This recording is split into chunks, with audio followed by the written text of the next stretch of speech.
చిరుధాన్యాలతో వివిధ రకాల వంటకాల తయారీలపై గుంటూరులో రైతు నేస్తం ఫౌండేషన్ ఆధ్వర్యంలో 3 రోజుల శిక్షణ కార్యక్రమం జరిగింది. కొర్రలు, అరికలు, సామలు, అండుకొర్రలు, ఊదలను ఉపయోగించి పలహారాలు, చిరుతిళ్లు, స్మూతీలు వంటి ఆరోగ్యకరమైన వంటకాల తయారీ గురించి ఔత్సాహికులకు విపులీకరించారు. మారుతున్న కాలంలో ఆహారపు అలవాట్లను చిరుధాన్యాలతో మేళవించుకోవాల్సిన అవసరాన్ని నిపుణులు వివరించారు. చిరుధాన్యాలతో కూడిన ఆహారాన్ని తీసుకోవటం వల్లనే మన పూర్వీకులు ఎక్కువ కాలం శారీరకంగా, మానసికంగా ఆరోగ్యంగా ఉన్నారని ఈ సందర్భంగా రైతు నేస్తం ఫౌండేషన్ చైర్మన్ వెంకటేశ్వరరావు గుర్తు చేశారు. చిరుధాన్యాలను వినియోగించడం వల్ల రైతులకు కూడా చేదోడు వాదోడుగా నిలిచిన వారమవుతామని సూచించారు. ఆహారంలో అంటే మనం జనరల్గా చిరుతిండ్లు అవి ఇవి తింటూ ఉంటాం, లేదంటే మన అనేక రకాల జంక్ ఫుడ్ తీసుకుంటూ ఉంటాం.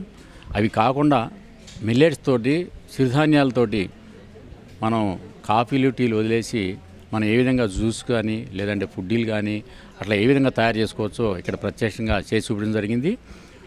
మనం దైనందిక ఆహారంలో ఉదయం బ్రేక్ఫాస్ట్ ఏదైతే మనం తీసుకుంటామో వాటికి భిన్నంగా మిల్లెట్స్ తోటి రాగి ఇడ్లీ కావచ్చు, లేదంటే కొర్ర దోశ కావచ్చు, కొర్ర పొంగల్ కావచ్చు, ఇట్లా బ్రేక్ఫాస్ట్లో రకరకాల పదార్థాలను కూడా మనం ఇక్కడ పరిచయం చేయడం జరిగింది. అలాగే మధ్యాహ్నం లంచ్లో మనం పాయసం కావచ్చు, అండుకూర పాయసం కావచ్చు, కొర్ర పులిహార, అలాగే ఆరికలతోటి బిర్యానీ, దాంతో గ్రేవీ వేసుకుంటే కనుక అద్భుతంగా ఉంటుంది. అలాగే సామలతోటి సాంబార్ రైసు, ఊదలతో పెరుగన్నం, ఇవన్నీ కూడా మనం మిల్లెట్స్ తింటున్నామా అనే అంతగా అక్కడ ఆ పదార్థాలను కూడా అంత రుచికరంగా తయారు చేసి చూపిస్తున్నాం. అంటే ఈవినింగ్ స్నాక్స్లో ఏదైతే మనం మిల్లెట్ బిస్కెట్ కావచ్చు, లేదంటే జొన్న బూంది కావచ్చు, ఇంకా అనేక రకాల మురుకులు కావచ్చు, మనం చక్రాలు, చెక్కలు అన్నీ వరిపిండితో చేస్తుంటాం. అవి కాకుండా మిల్లెట్స్ తోటి కూడా అద్భుతంగా చేసుకొని మనం ఆస్వాదించవచ్చు అనే దాని మీద కాన్సెప్ట్ జరిగింది. మిల్లెట్స్ తిని ఖాళీ కూర్చోకుండా ఉదయం నుంచి సాయంత్రం వరకు కూడా మన యొక్క శారీరక శ్రమగా చేస్తే కనుక ఈ మిల్లెట్స్ వల్ల అదనపు బలం చేకూరుతుంది అనేది ప్రధాన ఉద్దేశం. ఇక్కడ వచ్చిన వాళ్ళు కూడా ఎంతమంది మిల్లెట్స్ తింటూ ఇక్కడ ఇంకా కొన్ని వంటలు నేర్చుకోవాలనే ఆలోచనతో ఇక్కడ రావడం జరిగింది. వాళ్ళందరూ కూడా సమగ్రంగా వీటిని ప్రత్యక్షంగా చేసి చూపించి వాళ్ళకి తినిపించి వాళ్ళ టేస్ట్ని కూడా ఆస్వాదించడం జరిగింది. కనీసం 3 పూటల్లో 2 పూటలన్నా ఈ మిల్లెట్స్ కనుక తింటే మీ ఆరోగ్యం బాగుంటుంది. ముఖ్యంగా పిల్లల్లో, ఎందుకంటే మనకి రోగనిరోధశక్తి తగ్గిపోతుంది కాబట్టి ముఖ్యంగా పిల్లల్లో ఈ చిరుతిళ్ళు కనుక ముందుగా స్టార్ట్ చేసుకునే కనుక మంచి, ఎందుకంటే బాగా టేస్టీ కూడా ఇవి ఉంటాయి. వాళ్ళు భవిష్యత్తులో మంచి ఆరోగ్యవంతులుగా అయ్యి వారి జీవన విధానంలో కూడా ఎన్నో మార్పులు జరిగి మంచి భవిష్యత్తులో వాళ్ళు మంచి ప్రొఫెషన్లో కూడా ఆస్వాదించడానికి అవకాశం ఉంటుంది. కొర్రలు కావచ్చు, సామలు కావచ్చు, ఊదలు కావచ్చు, అరిగలు కావచ్చు, ఈ 5 మిల్లెట్స్ తోటి మన యొక్క దేహంలో ఉన్న ప్రతి అంగానికి ఏదో ఒక ఈ మిల్లెట్ ఉపయోగపడుతుంది. అందువల్ల ఈ 5 మిల్లెట్స్ని మార్చి తినండి.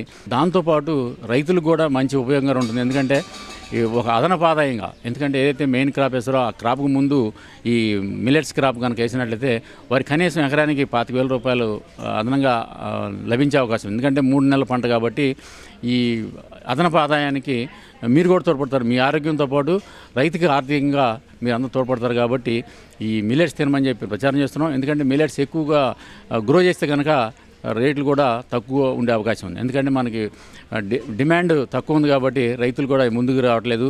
అందువలన ప్రజల్లో కనుక ఈ మిల్లెట్స్ మీద అవేర్నెస్ కనుక ఎక్కువ పెరిగినట్లయితే ప్రతి ఒక్కరూ కూడా ఈ డిమాండ్ బట్టి రైతులు కూడా చేస్తారు. వారికి కూడా అదనపు ఆదాయం లభించే అవకాశం ఉంది. చిరుధాన్యాల శిక్షణా తరగతులకు పలు ప్రాంతాల నుంచి మహిళలు, రైతులు హాజరయ్యారు. తెలంగాణ, గుజరాత్ రాష్ట్రాల నుంచి కూడా హాజరయ్యారు. రానున్న కాలంలో చిరుధాన్యాల వంటకాలను తయారు చేసుకోవడం, ఆహారంగా తీసుకోవడంతో పాటు వచ్చే తరాలకు కూడా నేర్పాలని అభిప్రాయపడ్డారు. గుంటూరులో ఈ ప్రోగ్రాం కండక్ట్ చేస్తున్నారనే విషయం తెలుసుకొని మిల్లెట్స్ ప్రోగ్రాం కోసం వచ్చాను.